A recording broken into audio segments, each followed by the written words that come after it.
బుడమేరు గండి పూడ్చే పనులను drone live ద్వారా command control centre నుంచి పర్యవేక్షిస్తున్న మంత్రి నారా లోకేష్. క్షేత్రస్థాయిలో ఉన్న మంత్రి నిమ్మల రామానాయుడుతో సమన్వయం చేసుకుంటూ పనులు వేగవంతం చేసేందుకు చర్యలు చేపడుతున్నారు. వివిధ శాఖల సమన్వయంతో అవసరమైన యంత్రాలు, సామాగ్రిని పంపుతున్నారు.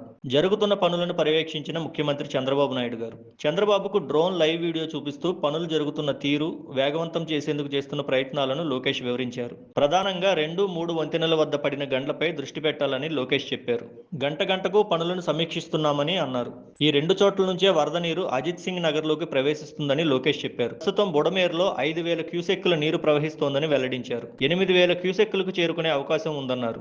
సాధ్యమైనంత త్వరగా గండ్లను పూడ్చడానికి అన్ని చర్యలు చేపట్టామని చెప్పారు. అయితే కృష్ణానదిలో భారీగా వరద ప్రవాహం తగ్గిందని, ప్రస్తుతం ప్రకాశం బ్యారేజీ వద్ద ప్రవాహం 3,93,952 క్యూసెక్కులుగా ఉందని చెప్పారు. అలాగే విజయవాడ నగరంలో ముమ్మరంగా సాగుతున్న సహాయ కార్యక్రమాల గురించి కూడా లోకేష్ ఈ సందర్భంగా వివరించారు.